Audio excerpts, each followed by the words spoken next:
Most of us throw a Wacky rig weightless, but are we missing out on the full potential of this rig if that is the only way we fish it?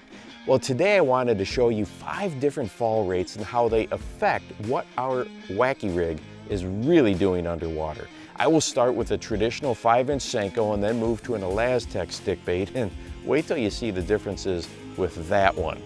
We will watch a weightless rig for comparison and then test the same lure with 16th ounce, 8th ounce, 3/16, and 1/4 ounce Wacky jig heads.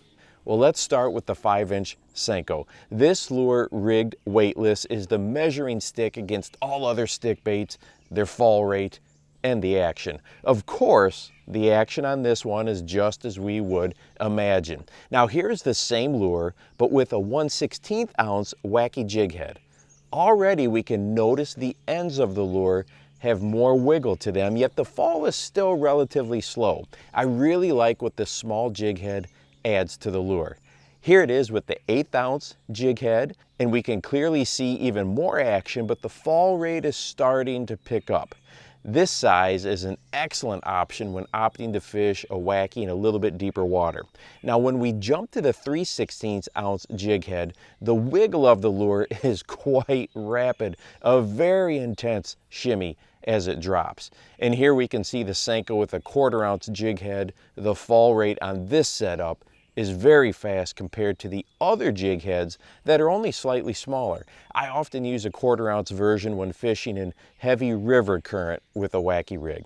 Now, as I mentioned earlier, the reason for watching this and getting a good idea of what the smallest additional weight can do to a Wacky rig is to help us as anglers better understand how to adjust to the mood of the bass on any given day. Can we adjust our Wacky rigs just a little to dial in even more bites? Now this one is interesting. Here's an Elaztech stick bait. The plastic is a completely different makeup, and these Elaztech versions are very heavily salt impregnated to help that buoyant plastic sink. Now I love using Elaztech because they last so much longer, but the weightless version just doesn't behave how we would want it to. It's even a challenge to keep moving that hook around to try and to get it to fall straight down. Well, not a problem. Look how the entire action of the lure now does exactly what we want it to by adding the little 1/16 ounce Wacky jig head. It's a completely different look to the same lure. All these different stick baits on the market have slightly different densities, salt levels, even shapes, and adjusting the weight of your favorite one can make a huge difference in how it behaves. Now here's the same lure with the 1/8 ounce weight. Just like with the regular Senko, this is a really nice action and still is not a blazing fast fall rate. The 3/16 ounce intensifies in the shimmy, but is now starting to fall a lot quicker. Once again, perfect for fishing a little deeper or in some current. And here with the 1/4 ounce version, we see the lure has a lot faster fall rate. The feeding mood or aggressiveness of a bass can swing wildly throughout the day. Adjusting the weight of our Wacky rigs is every bit as important as, let's say, adjusting our retrieve cadence when fishing other lures.